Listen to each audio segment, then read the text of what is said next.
un peu de théorie sur les puissances. Les puissances, déjà, comment ça se présente? Ça se présente sous cette forme. On a un nombre vers le bas, à hauteur normale, et un nombre un petit peu au-dessus, en hauteur. Le nombre du bas, on l'appelle la base, et le chiffre ou le nombre du haut,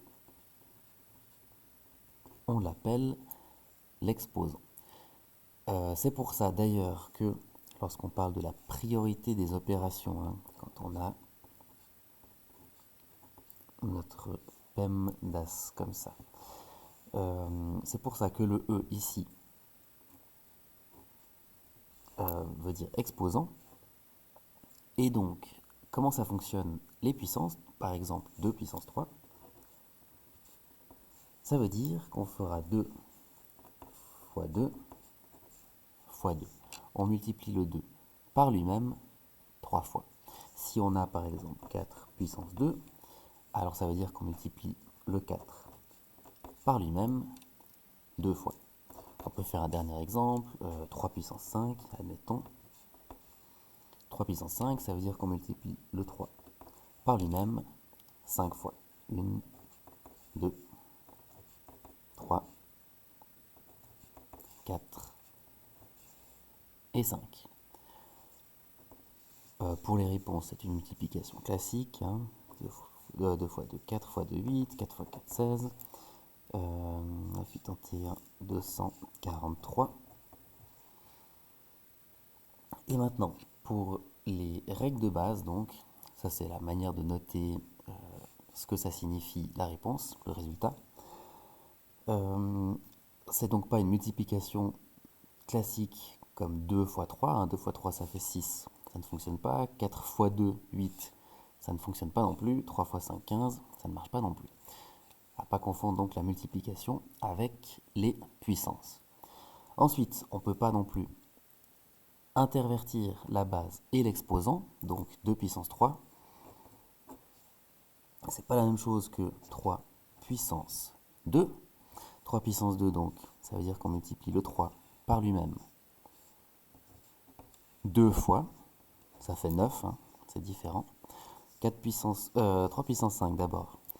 3 puissance 5, l'inverse 5 puissance 3, bah ça marche pas non plus. 5 fois 5 fois 5, ça ferait 125. Le seul duo, la seule paire de chiffres qui fonctionne, c'est 4 et 2. Parce que 2 puissance 4, ça fait 2 fois 2 fois 2 fois 2. Et si on change de couleur, 2 fois 2, ça fait 4. 2 fois 2, ça fait 4. C'est la même chose finalement que 4 puissance 2, ça fait bien 16. Le seul qui fonctionnera où on peut s'amuser à inverser les deux, c'est celui-ci. Les autres, ça ne marche pas. Sinon, ce qui peut être demandé dans un exercice, examen ou autre, c'est d'avoir un nombre donné et puis d'essayer de le transformer en une puissance ou une multiplication de puissance.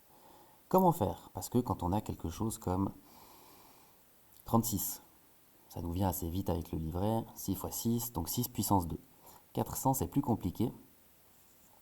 L'idée, c'est de partir sur des choses rapides et faciles. 400, c'est 4 fois 100. Le 100, ensuite, on peut le décomposer par exemple en 20 fois 5. Et là, on remarque que 4 fois 5, ça fait 20.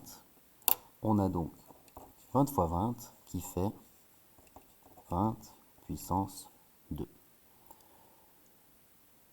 Un autre chiffre qui fonctionne, on pourrait dire 216, dans les nombres faisables mais un peu plus compliqués. 216, pareil, on ne trouve pas une puissance dans le livret qui nous vient tout de suite, de type 5 fois 5, 6 fois 6, 7 fois 7. On décompose. 2 fois 108. 108, c'est 2 fois 54. 54, 2 fois 27. Et le 27,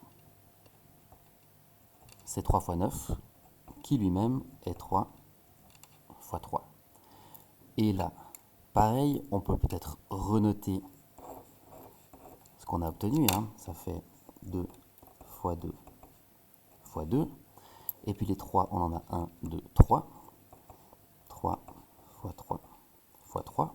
On pourrait donc dire 2 puissance 3 fois 3 puissance 3. Ou bien, si on les met ensemble, 2 fois 3, 6. 2 fois 3, encore 6. Et 2 fois 3, toujours 6. Ça nous ferait 6 fois 6 fois 6. Donc pour 216, on pourrait avoir 6 puissance 1, 2,